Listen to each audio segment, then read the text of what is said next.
அனைவருக்கும் வணக்கம். இன்றைக்கு ஒரு புது விஷயத்தை சந்திப்பில் மொழிகிறேன். நம்ம பெங்களூரு மைசூரு என்ற ஒரு நூல் அமேசானில் வெளியிட்டிருக்கேன். அதில் கலாரசா கர்நாடக கலைஞர்களின் ஓவியங்கள் சிற்பங்கள் பற்றியும் எழுதியிருக்கேன். அது போயிட்டு வந்த அனுபவத்தை பற்றி இதில் சொல்ல விரும்புகிறேன். கலாரசா நிஜமாகவே நல்ல எக்ஸ்பீரியன்ஸ். கலாரசா பெயிண்டிங்ஸ் சிற்பங்கள் அசத்தல். கர்நாடக கலைஞர்கள் 71 பேரின் படைப்புகள். இவற்றில் நாம் தொலைந்து விடுவோம் போல அவ்வளவு அழகாக இருந்தன. சைக்கிள் செயினை கூட சிற்பமாக மாற்றியிருக்கிறார் ஒரு கலைஞர். காமதேனு 1, 2, 3 ஹோலி கவ் பிடித்திருந்தது. நரசிம்மா மெடிடேஷன் ஓவியங்களும் புத்தா சிலையும் வெகு அழகு. 3D எஃபெக்ட் ஓவியங்களும் பின்புலத்தில் வெளிச்சத்தோடு மின்னும் கண்ணாடி ஓவியங்களுமே இடம்பெற்றிருந்தன. அக்ரிலிக் ஆயில் என பல்வேறு வகையில் ஓவியங்கள் அங்கே இருந்தன. ரகு சங்கர், மஞ்சுஹாசன், மஞ்சுநாத், ஹரி, மாவிலங்கார், ரூபேஷ் ஆகியோரின் ஓவியங்கள் சிறப்பு. ஸ்ரீனியின் மெட்டல் சிலைகளும் அழகு.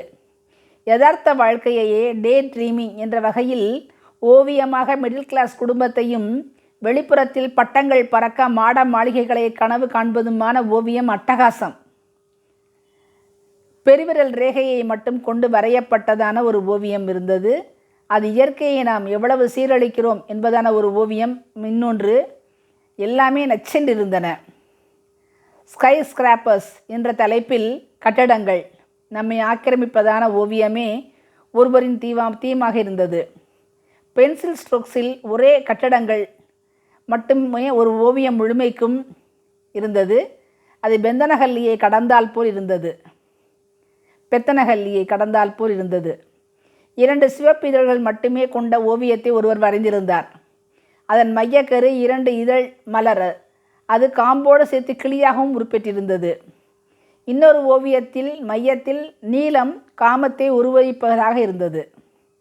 ஒரு பாலத்தின் பைக்குள் மனிதனும் அவனுள் கட்டடங்களும் வரையப்பட்டதான ஓவியமும் ஒரு பூட்டின் உள்ளே கடல் அலை மோதுவதும் 3D எஃபெக்டில் இருந்தது.